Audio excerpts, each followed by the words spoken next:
All right, welcome back, everybody. Or welcome, not welcome back, because probably this is the first time that you've seen me or my channel. I am Nors.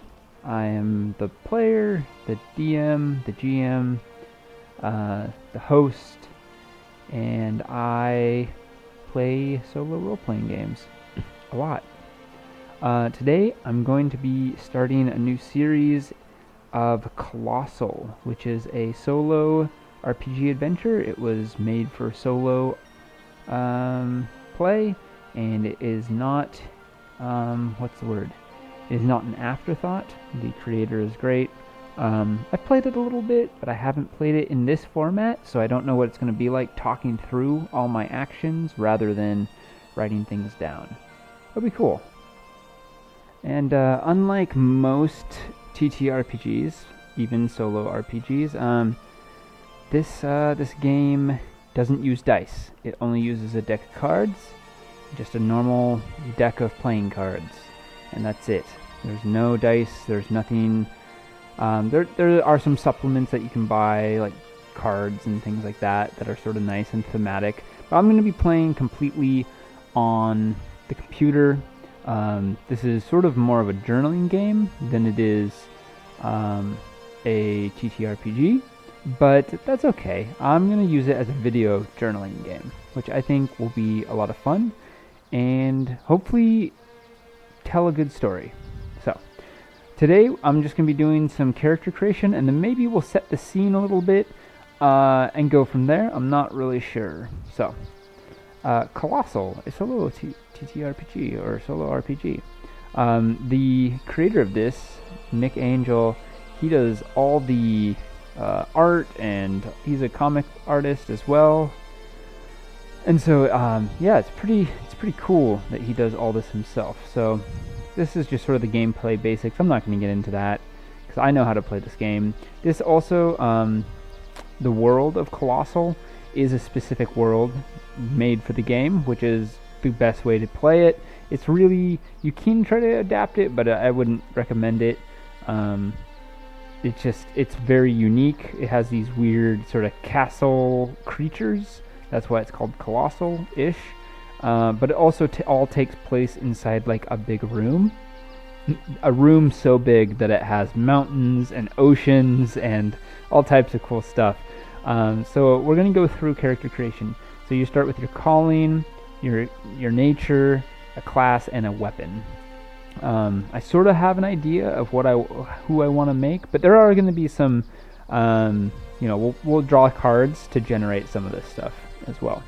So your character's calling is the first part. So I guess we just draw a card and see what we get. And I'm gonna copy and okay, good. I think I can copy and paste this into my character sheet here. So I have a card shuffler. Let's shuffle my deck and draw a card. I got a 7 for my calling. So 7. Most villages and people.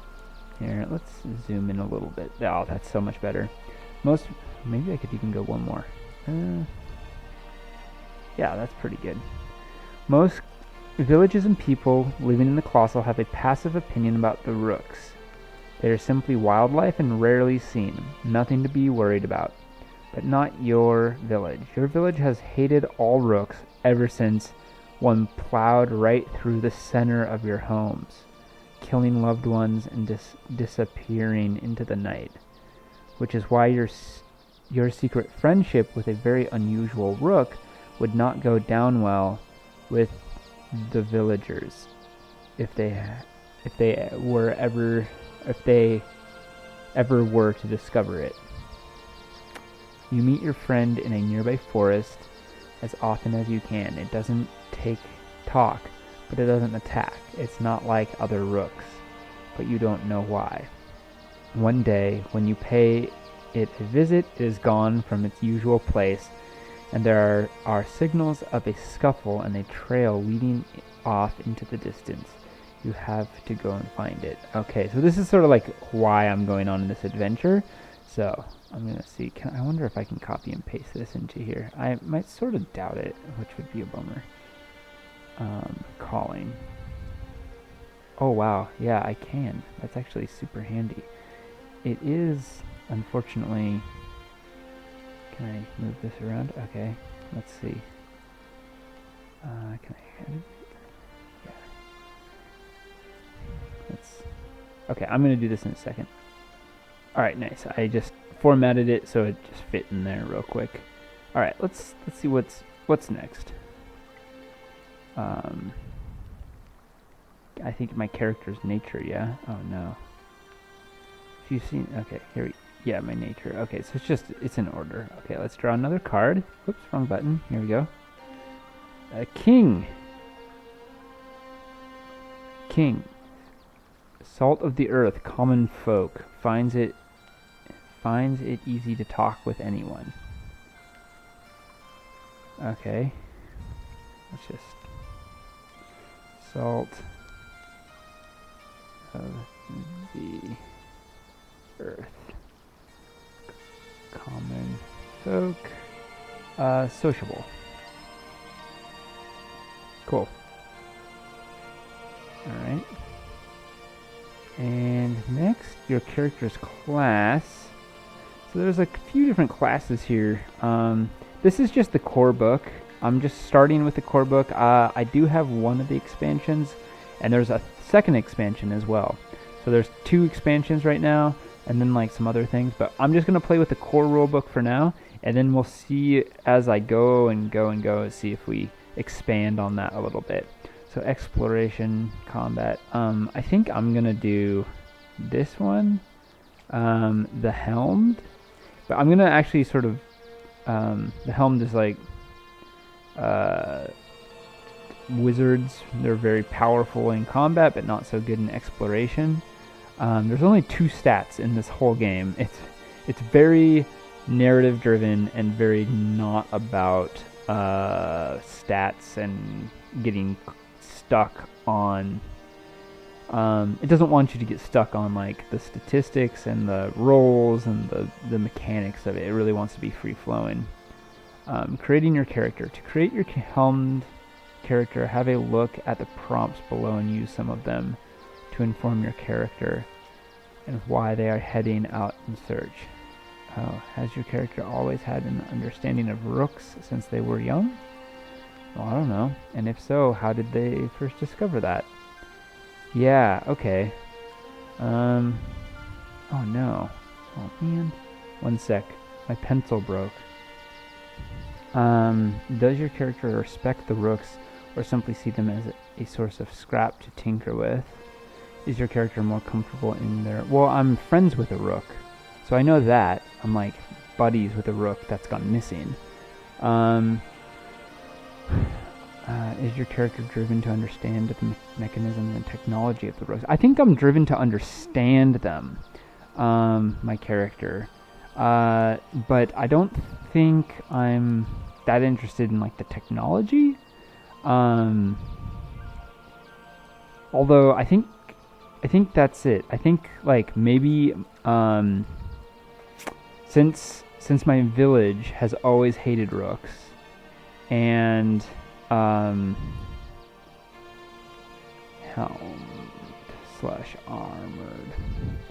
I put armored because I'm going to sort of change the thematics of it a little bit. I want it not to be a helm that I wear, but like armor that has like a power. You can see it here. Oh, maybe you can. Hang on. So instead of like the helm, there we go.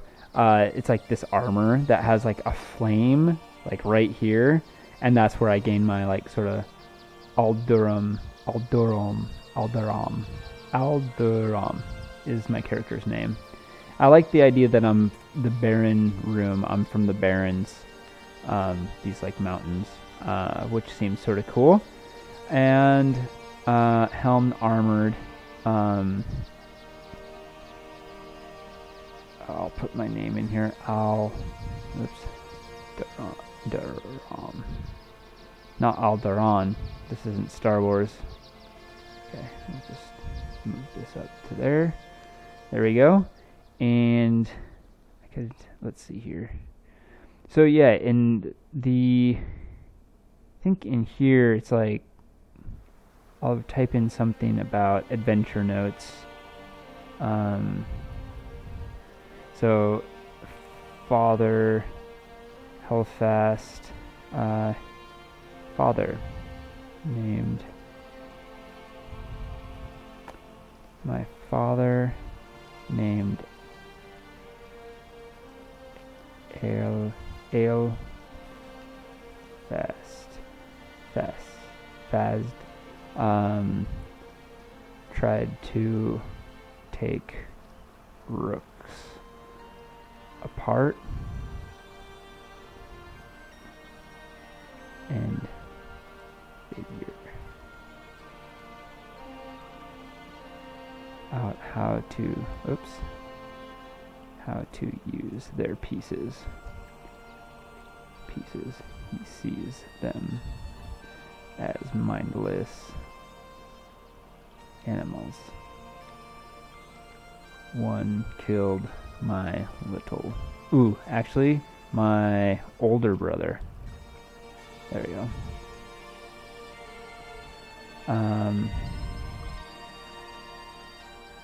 Mom and I never knew my mother. Okay, that's just like, I guess I never knew my mom. Just making stuff up. That's the whole point. So, but I guess my character, what the heck? Have always wanted to know the motives of Rooks. And that's why this is so interesting to me, right? This Rook that I've met that isn't like other Rooks. I think that's sort of a perfect example.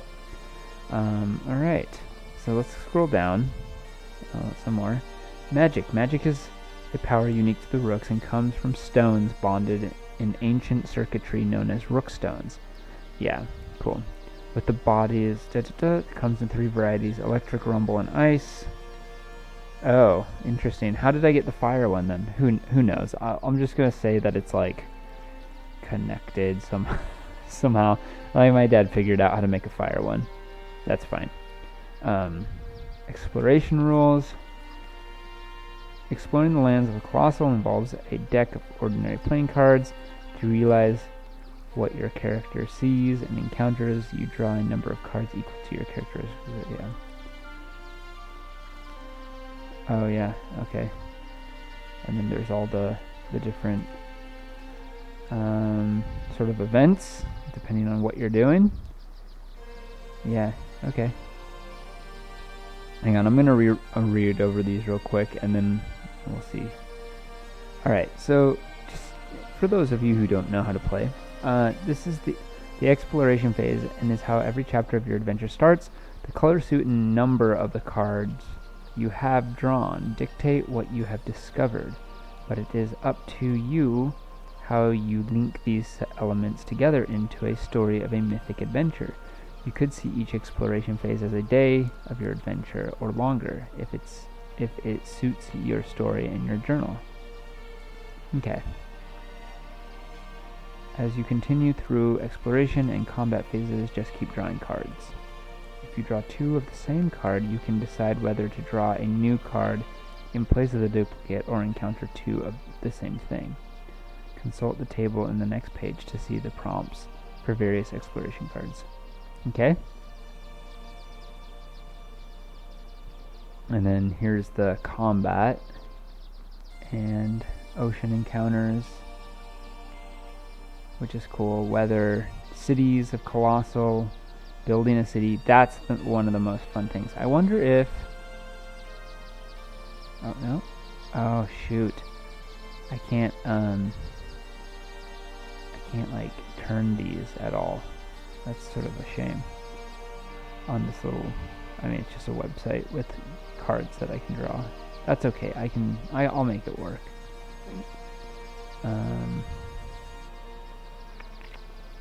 Yeah. Hunters Guild, Housing District. Oh, these are all the different districts you can have. Merchant items. It's pretty cool. Battlements. Don't read this section. Okay, I won't. Oh, don't read it. Character traits. Oh, these are like different things. Interesting. Well, what else do I need on here? Oh, I guess I need I get 2 exploration, so I'm just going to put X's, and I get 5 combat. Okay, there you go. My look.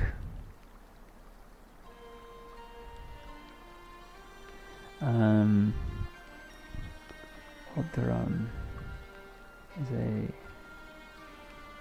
young man with grubby cheeks and and gray eyes. He wears goggles to keep out the barren sands. I like that. Sort of like Mad Maxy a little bit. His hair is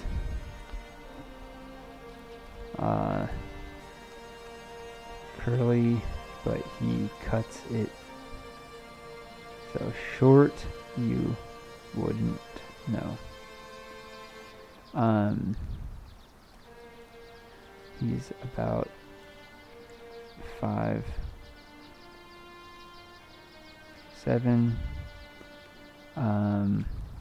He's sort of shorter. 5'6", let's say. Wears armor set with a magical fiery gem, which gives him his magic. Yeah, that's cool. Let's see here. What type of... Okay, I'm going on a quest, like, to start the adventure, right? Like, I gotta go find this rook friend. So, like, things that I'd take with me, like normal items, like rope.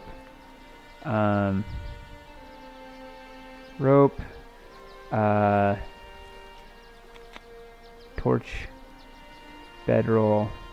You can just make this type of stuff up in this game. There's no, like, guide for it, because it's not really about, like, the... Oh, and I live in the mountains, so maybe, like, a harness, rations, we'll say 5 days, rope, torch, bedroll, harness, live in the mountains, cold weather,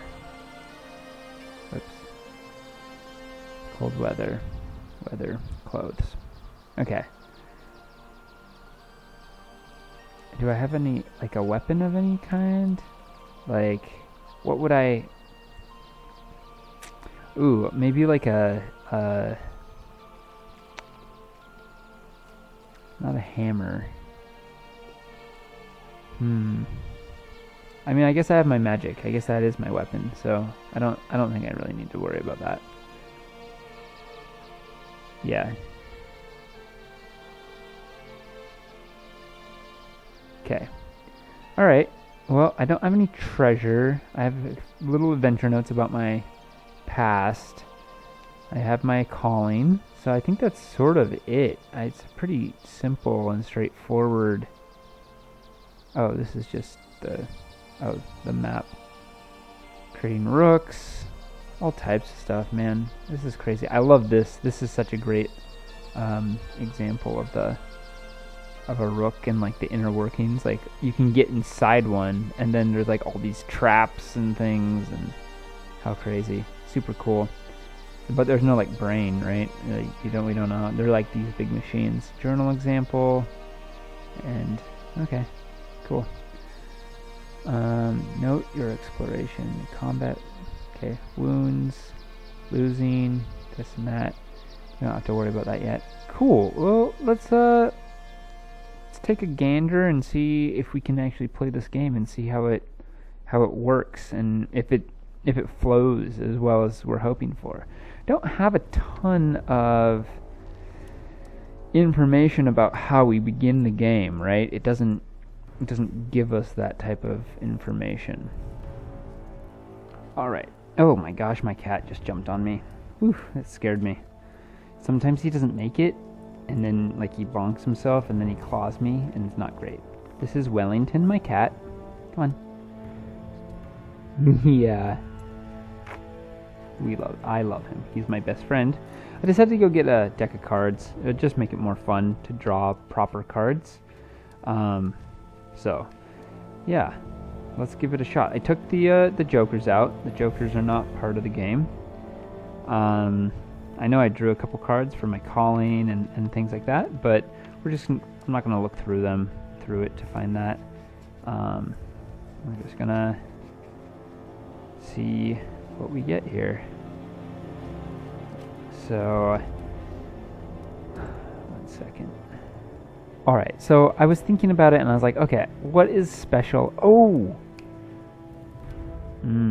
What is special about this rook, right? Why is it different than other people? So I was like, well, maybe the thing that I need to do is actually make a rook to make that make sense, right? So, let's make a rook real quick.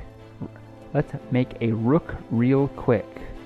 No, that's battlements, character. Alright, creating a rook. Here we go. Oh, creating a person, creating your opponent, a rook. So we're going to create an opponent, but we're just going to say it's the rook friend that's gone missing. So first thing I do is I draw medium rook is size of your car. Oh, okay. Well, we're going to say that this is a medium-sized rook because I think that seems right. If it was giant, that would be sort of surprising. And then, okay, medium rook, and then I got, oh, right, the 5 of clubs. So, clubs is electric. So, we have an electric thing. Electric, and then it's a 9 of clubs. Hang on. Okay, so I have got a electric, so rook friend.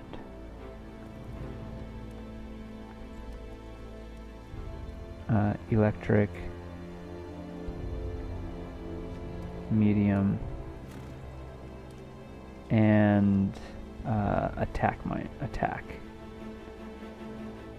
So this rook is highly offensive, coming in close and fast with damaging melee attacks or long-range weapon attacks.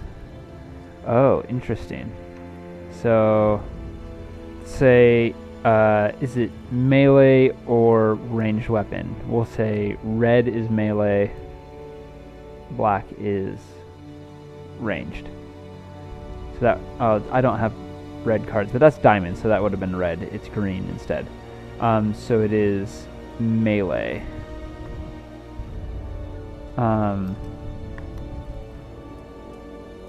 Melee. Alright, so on the day our story starts, what is the weather? We're going to find out. King. Maelstrom. It says your boat, but we're not on a boat. I'm just doing this oh, interesting. This is like one of those things. Oh, okay, so it was a dark and stormy night. It was a dark and stormy night in the small town of, where am I? I'm in the barren room on this cliffside town of Shattermore.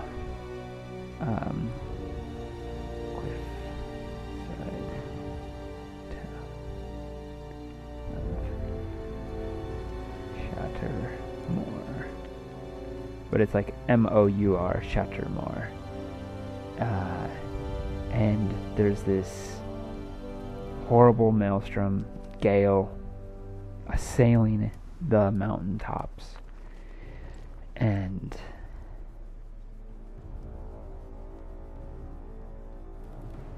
it came very suddenly.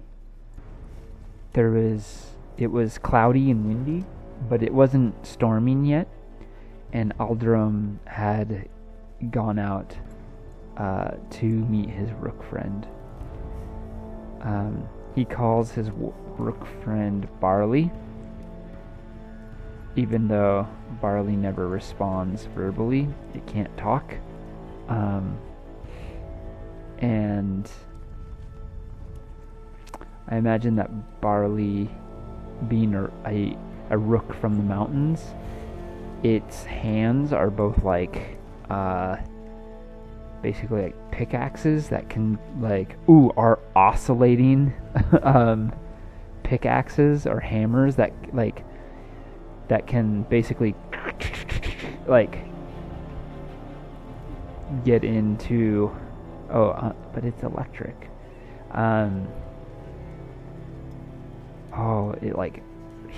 It can zap between them, but it also has these it can climb up the walls and stuff.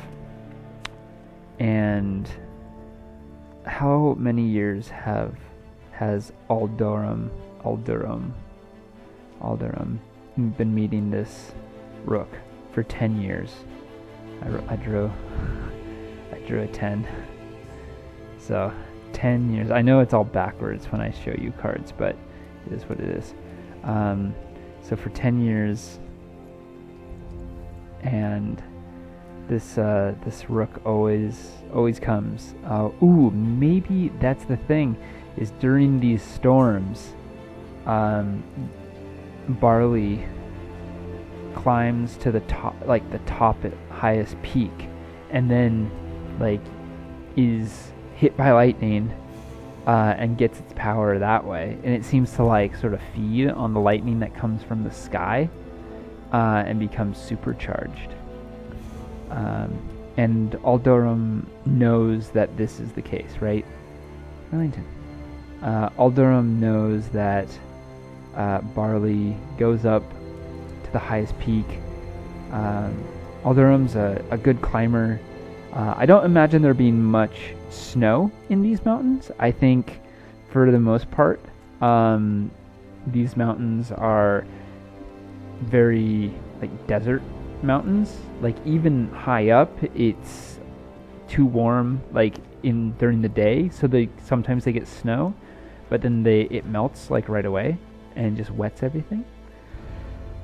But yet, for some reason, there's so much rock and not enough actual dirt, so nothing grows. But Aldurom is a good climber, and he's climbing up over these big rocks. And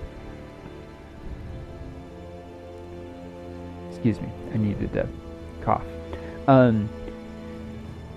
Climbing up these big rocks and over these ledges, and he's got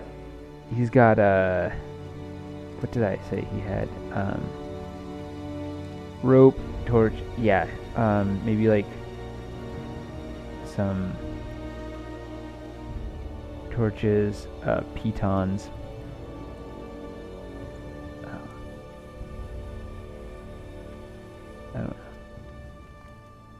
Yeah, he's got a hammer and pitons and carabiners and basically all the things that you need to go, climbing. And he's expert.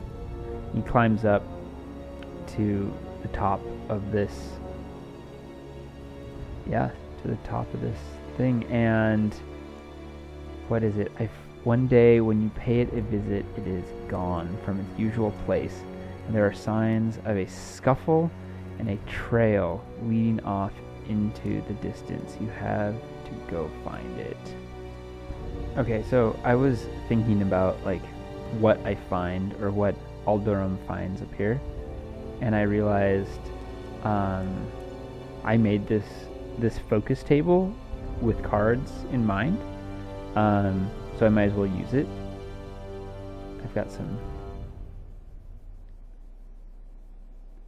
There we go.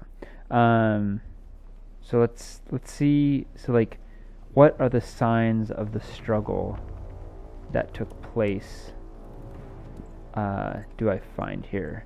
So the thing to do is draw one for the action.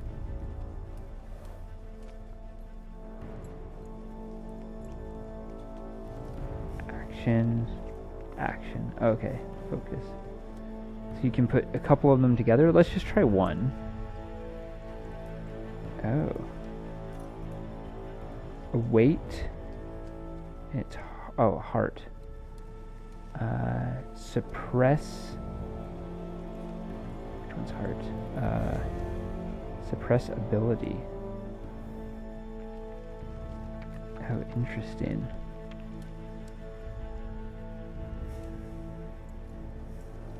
Suppress ability.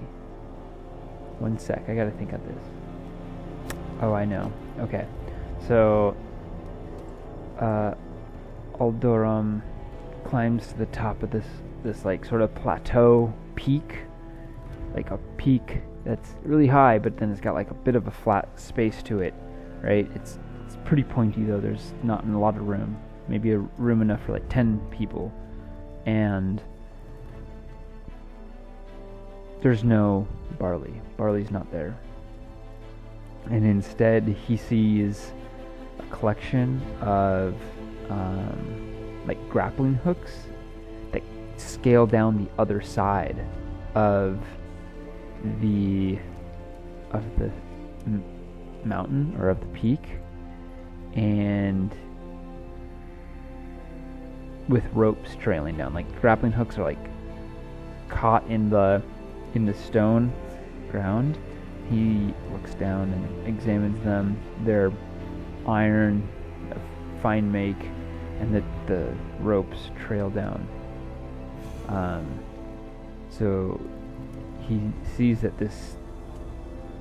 something's happened, right? Maybe there is like some blood on the ground, like drying, or no, not drying because it's raining, but certainly like mixed with some of the water, despite it being night. I think his like Aldorom's like fire armor like lights the way. He can sort of like it illuminates some, and I think he turns around and goes back down and would wait until the next day to sort of set out.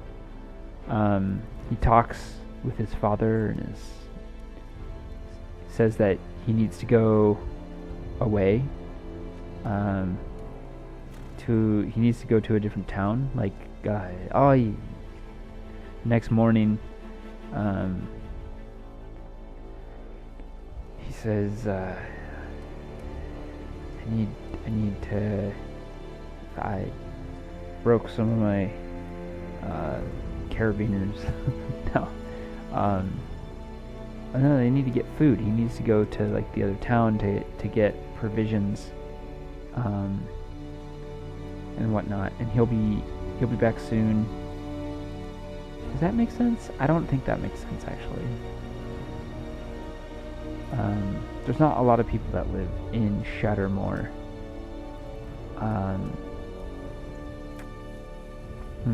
Hang on, I need to think this over. Oh, I know.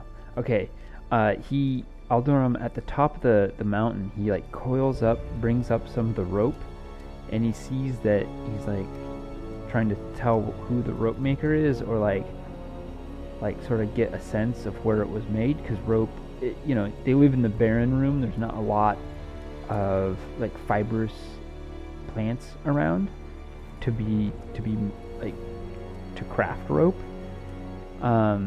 Ooh, that's good. And that, I think, makes me actually think that maybe I wouldn't have any. Well, now I do have rope. I have this rope. And who would leave rope behind? That's another question. So he tells his dad the next day, he's gonna go. I mean, he's not young, so I like this. This is a cool image.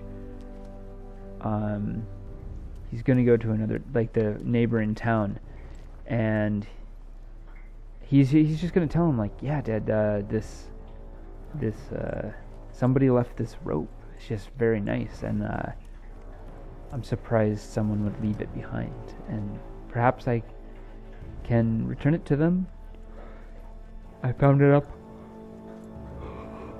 on the cliffside last night during the gale. And his dad was like, okay. I imagine that there's like this like sort of path down these mountains, like between them all and here and there. And so Aldurom says, I will be back, and if my search takes me far, then perhaps then I'll send a message to you so you know when I will return. I think Aldurom father is like not very well. So, and that would bring us to like an adventure phase, which would exploration rules. So my exploration is only 2, so I just get 2 cards, so it's not very many. So let's draw 2 cards. 1 and 2. A 5 of spades and a 5 of diamonds. Now, I think there might be like a rule for doubles, but maybe not.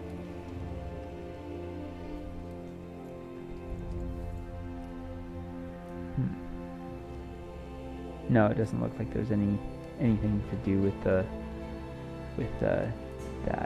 So, a 5 of hearts, a dead body of another human, excuse me. Who are they?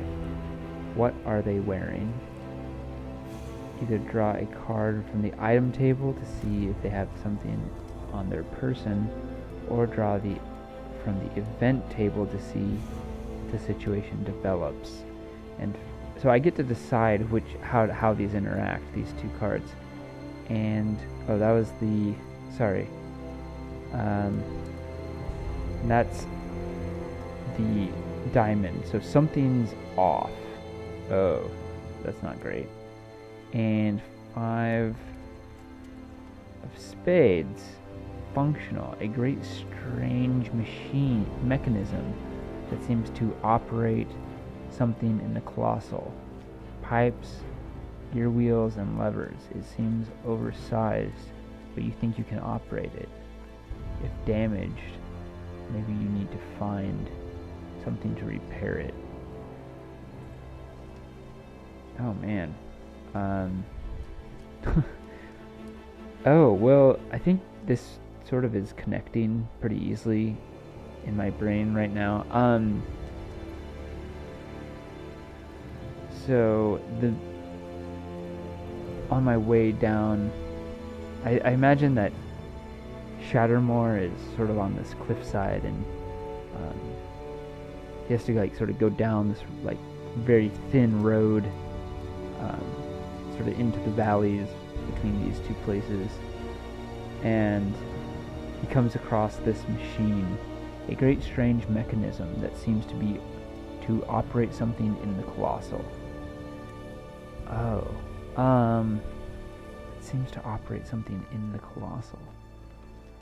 Well, maybe this is something that is pretty normal, or it's like I know about it. It's and there's always been someone that like sort of takes care of it. It's got lots of gears and levers and belches steam. It's like has a smokestack that belches steam. And a dead body of another human. Who are they? And the person is dead there. Oh. As Aldurom comes closer, he sees. I imagine this this mechanism is like has like steps, like metal steps leading up to it, and then it's got maybe it's like built in to the cliffside, and it's got like gears and levers. Oh, gosh, my cat is trying to attack my my cord.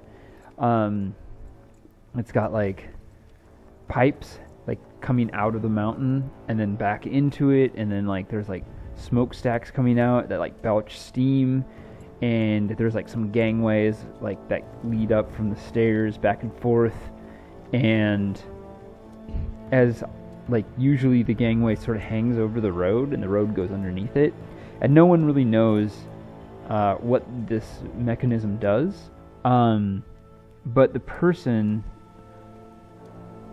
would be named, I don't know, Trussa,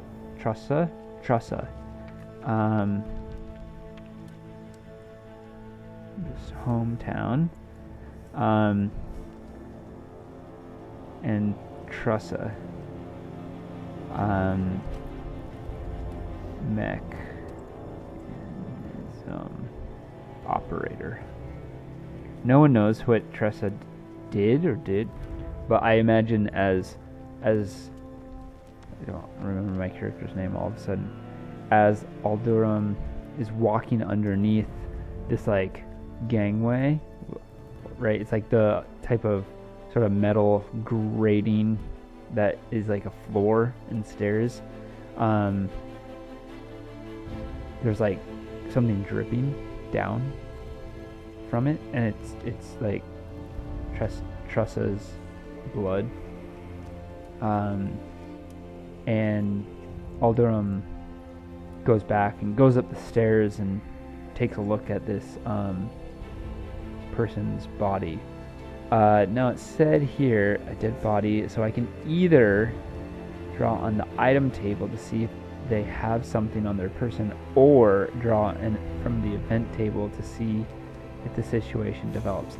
I think I'd like to do the event table. I think that sounds a little more exciting.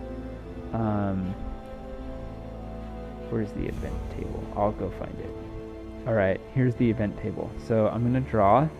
I got the 2 of clubs. A storm. That doesn't really seem thematically correct, does it? I find a body and then a storm comes?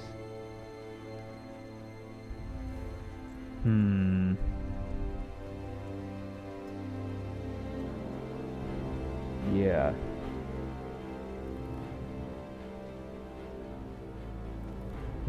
They don't connect, do they? I mean, the storm was already here. Something falls with you. Fall, a loud noise, a strange feeling, sunsets or rises, a fire starts. Okay, all of these are pretty disconnected from finding a dead body. There's not like, it doesn't like directly connect to what this person has or anything like that. So a storm.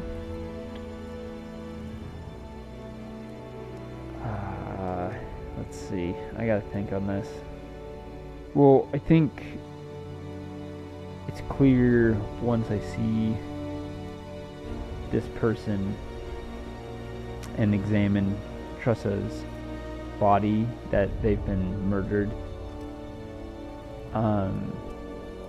Like her throat has been slit, let's say, and blood is still dripping, which means it wasn't that long ago.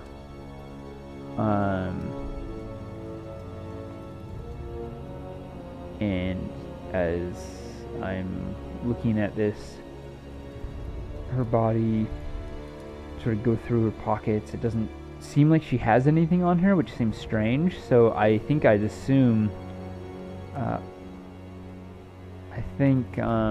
Aldurom would assume that and be like, sort of get it, that someone's robbed her. Someone's like taken something from her. That is perhaps, like, are these is this murder connected with the disappearance of Barley? I'm not sure. Yeah, and I think that's sort of the end of that adventuring phase. So the adventuring phase or exploration phase can be a day or less or more.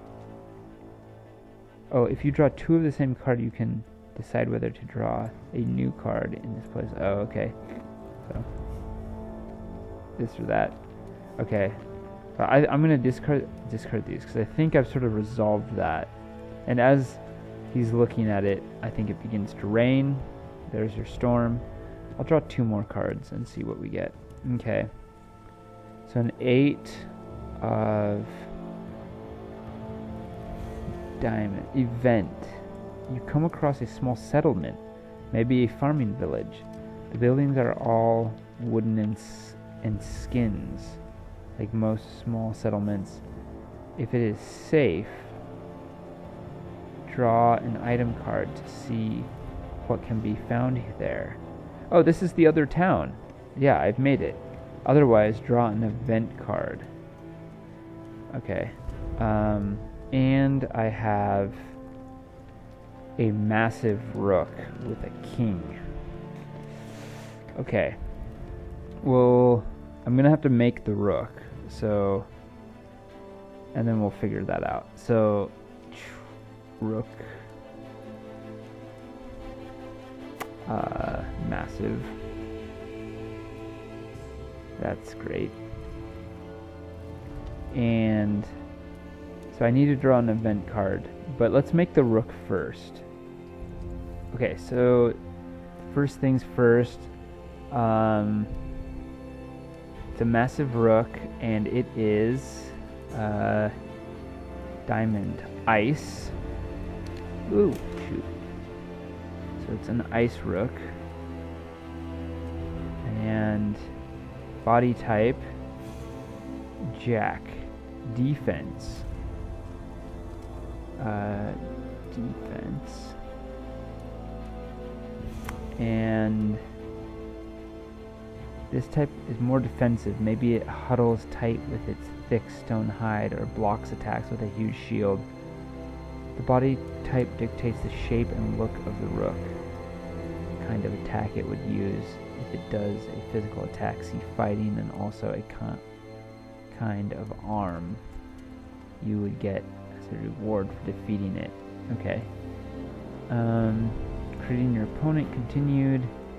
Magic type determines the kind of attack the rook would use if it does a magical attack, and also the kind of helm you would get as a reward for defeating it. As before, there are no different rules for different types of magic. These are simply flavor for you to write about how the rook attacks you. Secondly, draw another card to establish the rook's weapon. Okay, so shoot, what did I? Okay, so it's ice, and it's defense, and its attack is melee.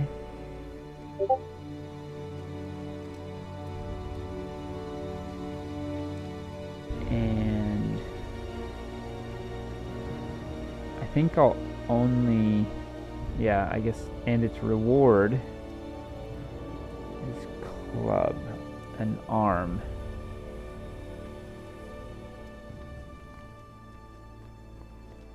Club. That's pretty nice, okay. Rewards. Your character may not be inclined or even able to use the reward you gain from the battle. It is up to you and the abilities of your character. However, if your character cannot make use of a reward, it is a valuable item in your possession that may be able to sell or trade in the future.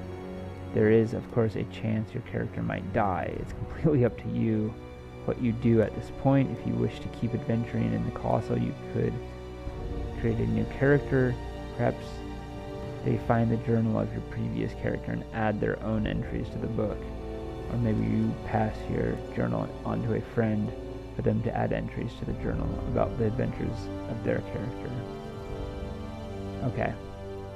So I've got my rook, and I've got this event situation. Alright, so then it said event, yeah. Otherwise draw an event. So I come to a small settlement. And I think there might be a thing to make settlements as well.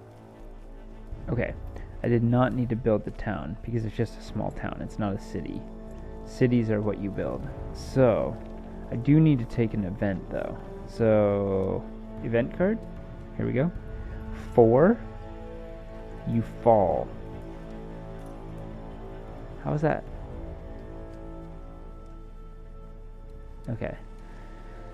So I got this giant rook and this a massive rook and this town in which I fall. The events, I have to say, are sort of disappointing.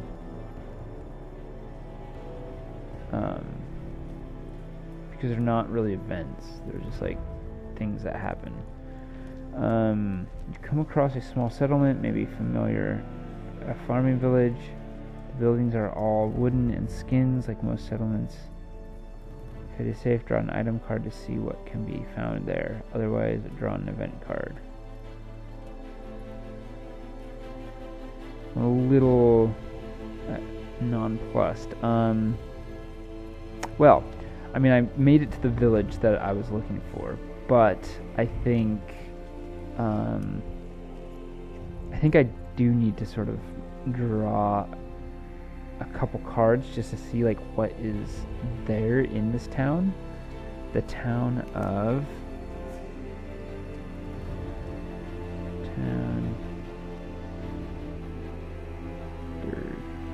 Durg.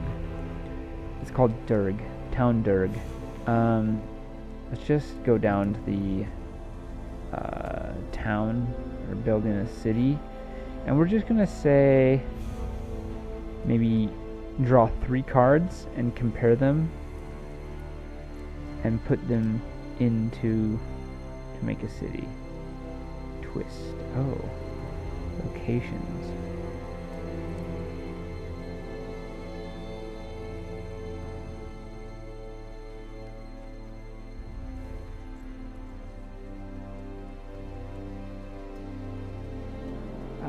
Okay.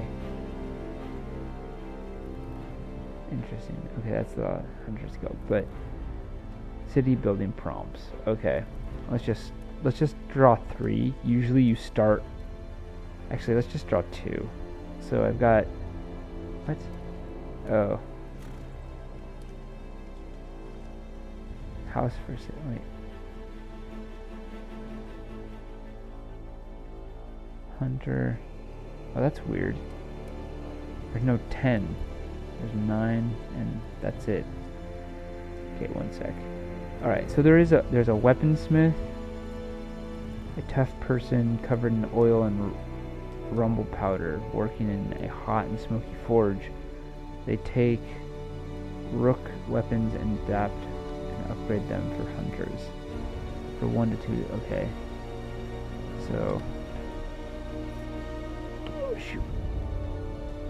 I imagine that this is like a town made of stone buildings, right? So we've got a weaponsmith.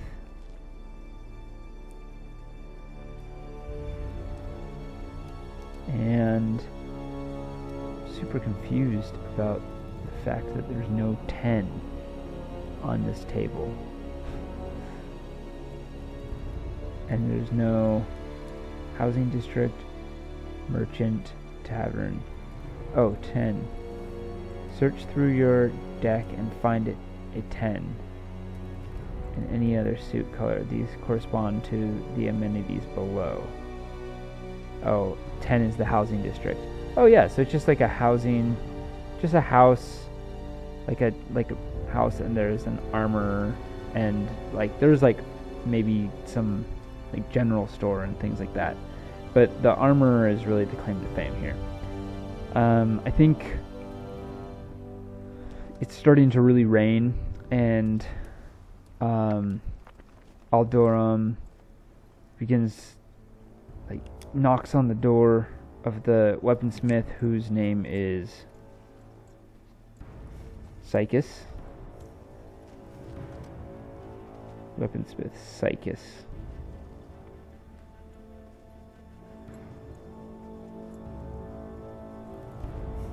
And goes, "Hey, let me in. It's pouring like crazy." The weaponsmith, I think it'd be sort of later in the day. This might be like, takes all day to get there. And Psychus, I think Psychus knows Aldurom. He goes, "Oh, Aldurom, you look like you've seen a ghost. What is the matter? You've been out in the rain too long." And Aldurom comes in and tells him, "There's been strange happenings about, on my way here, I came across Trussa." "Ah, yeah, Trussa, old Trussa. She's just gone mad out there with her strange machine." And Aldurom says, She's dead." And Psychus sort of stiffens. "Dead? How?" Throat slit," says Aldurom. "Who'd do that? Who'd do that to her?" Aldurom shakes his head. "I don't know. Have you seen any strangers in here, in Townburg lately? Even today?" I'm gonna say red yes, black no. No, he has not seen any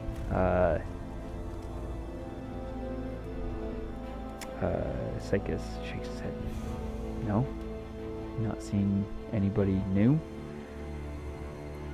Not many new folks come to the Baron Room. I think you know that." Aldurom nods. "I do. I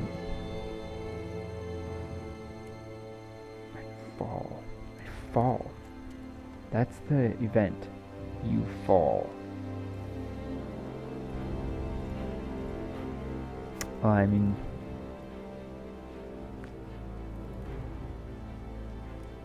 oh, suddenly, this is it. Suddenly there's this huge cracking and crumbling and like smashing sounds, like big, like whole, like rock being split, like huge boulders being split in two, and just like the ground shakes, and earthquake. Me just shaking the table. And Aldurom and Psychus clamber outside into the rain. I imagine that like the ground is muddy from the rain, and there is this like along the way. One sec. Along the way that Aldurom came from, part of the mountain just starts like breaking apart, and all the pieces, like all the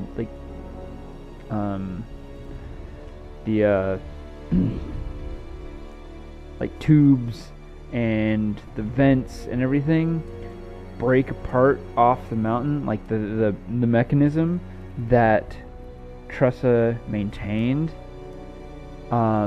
was actually a giant rook that was like buried in the mountain, and it just is like just getting up. I can imagine like its hands are the size of like houses.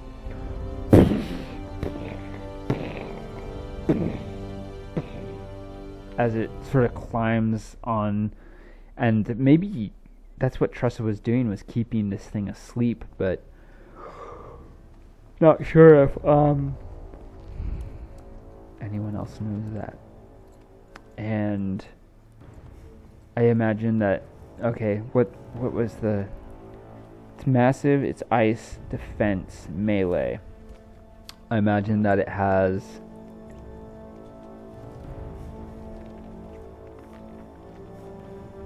it's got like 3 legs that jut down, 1 in the back, 2 in the front, and it has like this blast shield that comes down over its front, and it's got 2 long like pincers, like a crab.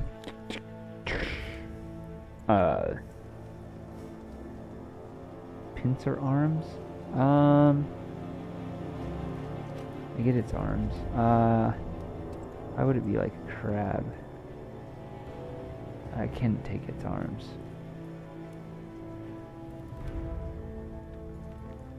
It's got like the parapet or rampart head,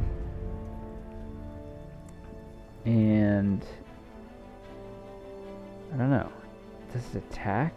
I guess it does. I guess they're like, rooks are, for whatever reason, typically hostile to people. So geez, what does this look like? Hang on. Okay, I think people are pouring out of the houses and screaming. They're looking up at this massive rook with like big sort of claw-like hands. It glares down at them all. First, draw a number of cards equal to your combat score, which is 5. 1, 2, 3, 4, and 5. This is my hand. And then, okay. Second, check the combat score of your opponent. It's also got 5. Fighting involves countering your opponent's attack cards with cards from your face-up options. So I've got an ace, a 7, a 10, a 3, and a jack. That seems pretty good. Draw the first of your opponent's cards and place it face up in front of you. Okay. It's also a 7. You must allocate one of your options. A higher number will beat the attack. Hey, if you don't have a higher number card, you must allocate one of your lower ones to it anyway and mark a wound against yourself. Then prepare for the next enemy attack, if it has any attacks left. This proceeds one enemy attack at a time until the opponent has used all of their attack cards. As well as the attack number, the attack's type is determined by the card's suit. This is true for your player counters too. See table. Okay. Okay, so let's see here.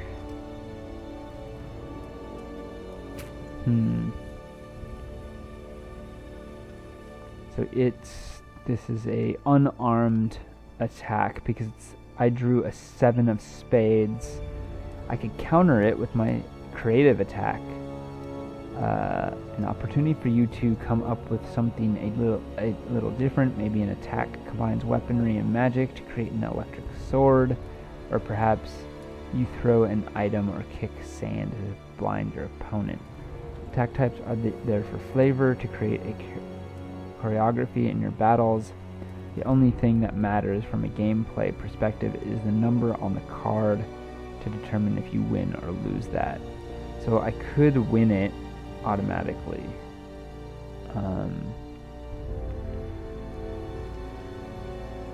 One sec. Alright, well, I guess I should just try to beat it. With the 10. I need to win half of these. So, and the 10 is a 10 of hearts. So magic attack, an attack using any of the 3 types of magic: ice, fire, or ice, fire, or rumble. That's funny because it says electric, but now it's fire. If your character or opponent does not possess magic, this card is treated like an unarmed attack.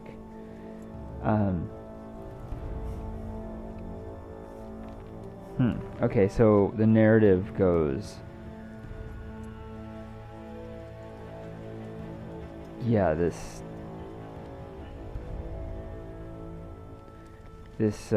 Rook sort of like crashes forward and like is about to like raises its hand to take a swing at this to crush a building, and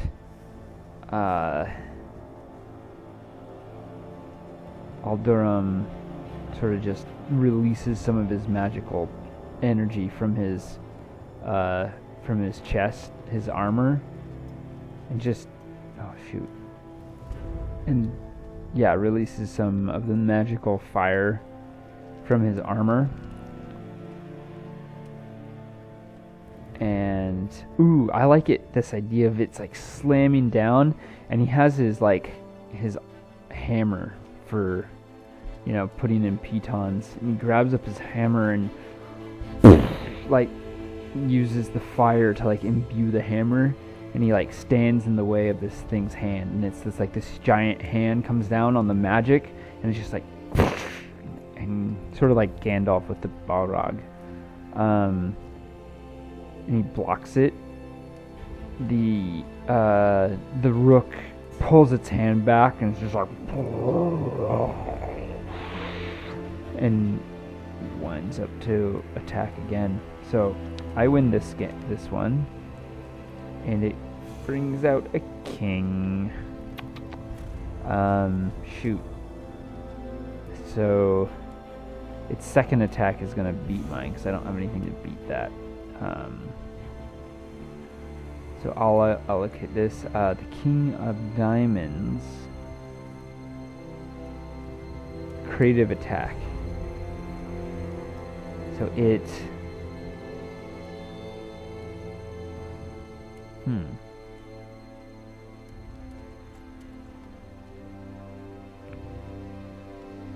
Creative attack doesn't do. Oh, I like this. It like reaches out, and then its shield, like its blast shield that it brings down, just as like opens up, and it fires out these like hooks and like that just go around what's my guy's name? Aldurom, and sort of ties him up. So this one I definitely lost, and Aldurom sort of just like gets like tied up, like next one, a 2. Oh man, should get the 3. Although I think aces are low in this, so I guess I would have used my ace actually to fail that one. So and now I can use this 3, another magic attack, to counter that 2. So I'm like, oh yeah, this like cord is wrapped around me from this Rook, and I just he's able to bring his foot down and concentrate and like let the fire out of his armor. The fire just burns off the cords, and I get to win that one.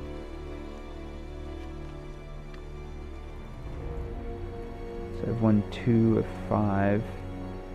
What does it do in response? Unarmed attack.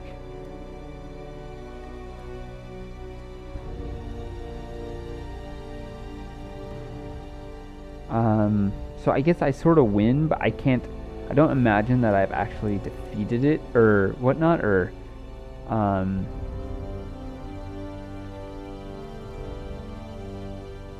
oh, I know.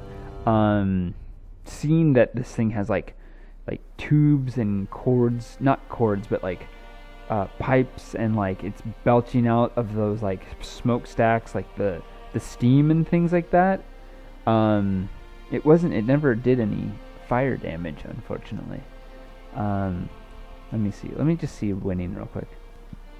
Okay, I'm gonna say yeah. So, um, seeing like it's like tubes and everything. I'm gonna take my hammer and I just throw it like with pretty lucky aim, and it just hits one of these like pipes that sticks out, and it just like breaks, like does enough to break part of it, and a bunch of like bright blue liquid just pours from it. The rook just gives like this strange groan, like a whale speech, and sort of begins to, and that basically ends the combat because I defeat it.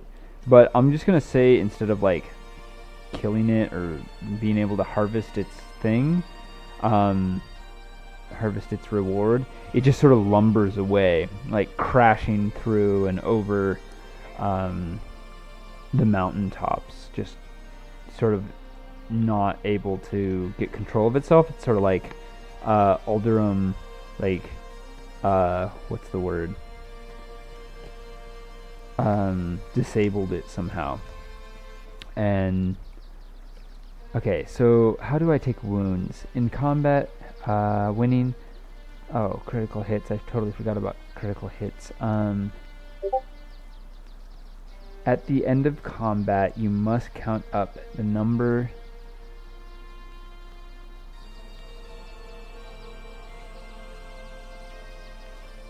Okay. Number of wounds. I took 1 wound. For each wound your character has, you must remove 1 point from either your exploration or combat score. Think about what form these wounds take and how they might affect your character's ongoing adventure. Make it a part of your character's legend and story. Maybe they heal over time, and in which case your scores go back up, or maybe they don't, and your character carries their scars with them, losing the use of a hand or walking with a limp. Well, I didn't get hurt really, I just got tied up, but I did lose my hammer.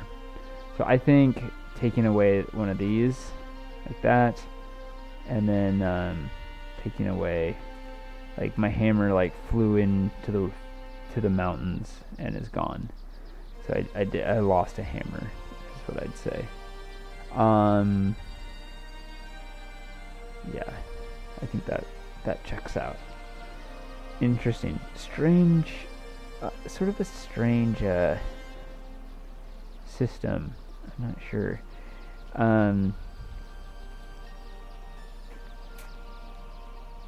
You're creating your opponent. Okay, we're gonna scroll back up.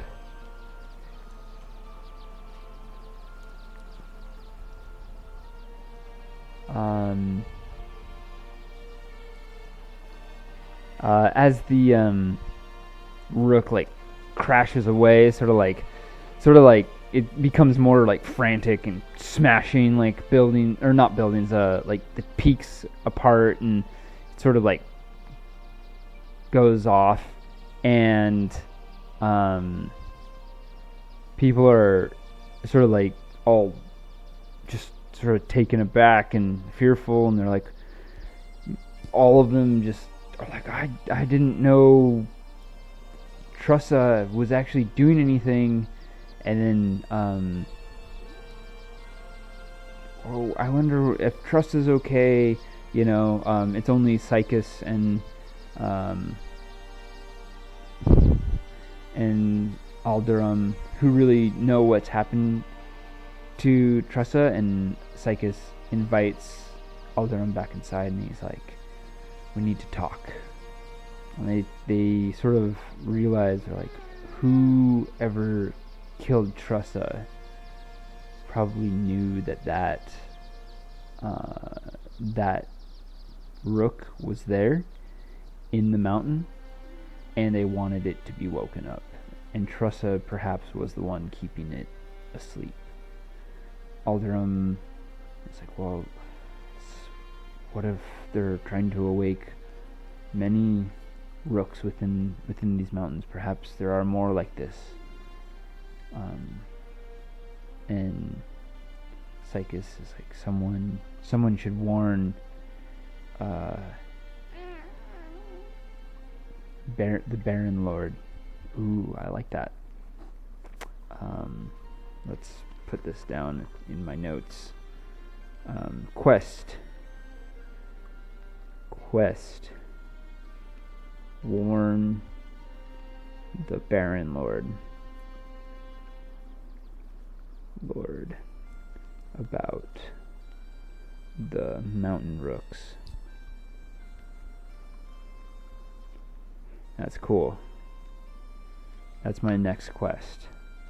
And Aldurom says, I can go to the Baron Lord, and I will warn him, and perhaps we will get to the bottom of this. And that's where we're going to end our session. It's gone long enough. This is a quick session, but also character creation. I get a little caught up on hang on, how did these details fit together? Or there's so much left to just whatever you want to have happen. And then the prompts are not very, I don't know, what's the word? The prompts are not very specific, and so it leaves, I think it just takes a little time for me to get up to speed of how this game is supposed to work a little bit. But I liked it a lot more with actual cards. It's nice to draw cards, even if you can't see them. I apologize, and go from there. So, yeah, I hope you enjoyed this. It was fun to play, if not a little confusing. I like Aldurom. I think he's an interesting character with this armor that he's got. Lost his hammer though. Sad day. But succeeded in defeating that Rook and saving the people. So, all right, we'll catch up next time, and I hope you enjoyed this. See y'all.